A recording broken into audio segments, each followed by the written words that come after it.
Thank you, Mr. Leader. It is great to be here in Milford. The last time I was at Stonebridge for a Milford RTC event, I think was for Bob Joy, and man, it was pouring.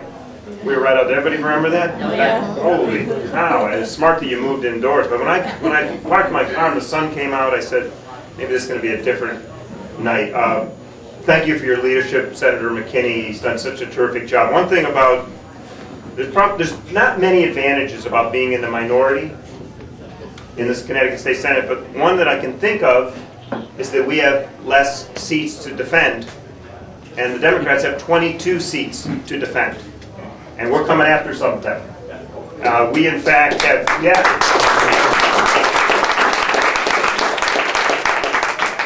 we have identified in consultation with John and his great staff 8 seats that the Democrats currently hold, 2 of them where we have Democrat retirements, 8 seats that we are targeting, that we think we have a reasonable prospect in a good, solid Republican year that we forecast to have stand a good chance to pick up these seats. And as John said, we need 5 to capture the Connecticut State Senate and put a monkey wrench in the progressive liberal agenda of Governor Malloy.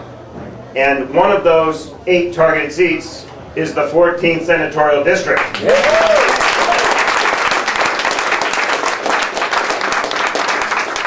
That's why I'm here. And we've got a great candidate. He's a man of the people. I just made that up. And it's great to be here. Great to see representation from the community of the town of Orange with your town chairman Rick Roberts, Jim Zioli, the first selectman.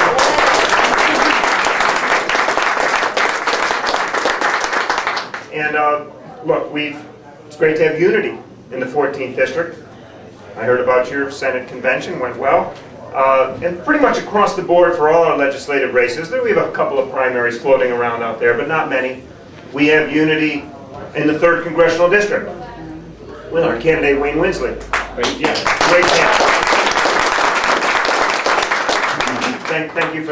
Thank you, John, for the props of the state convention. And Wayne Winsley brought, I don't know how many were delegates here. He brought everyone to their feet when he came in and addressed the large the convention in the main hall. We have unity at the presidential level, and boy, is that making a big difference. I mean, almost a week doesn't go by before Mitt Romney doesn't pick up another state where he is now tied with Obama or leading, and so.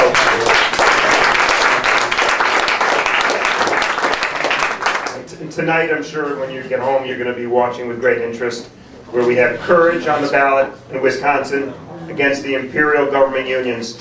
What a clash of the titans. I cannot wait to see the result. We all have our fingers crossed, and we hope that the taxpayers and Courage will prevail. If Courage doesn't prevail, then you wonder if politicians could be courageous in the future. So we're all watching Wisconsin with great interest. I think that could be a harbinger of things to come. We don't have unity at the U.S. Senate level yet, but we've got 2 great candidates that are in a primary. I urge you all to participate in that primary. I'm not taking sides, but the way I see it, we need a candidate who can unite our Republican base. That's about 20% of the vote.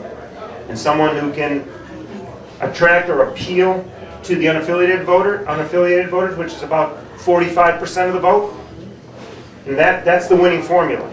So it's going to be, I turn it over to the good judgment of our Republican primary voters to decide on August 14th who our standard bearer for the United States Senate will be. At that point, we will finally have unity across the state, and that'll give us another about 10 weeks to go get them. But regarding this candidate here in Milford, your reputation precedes you. I just heard you're a go-getter. I know you're going to do doors. I am here to lend my support and backing and endorsement to this great candidate to unseat Gail Schlossberg. You know, Gail,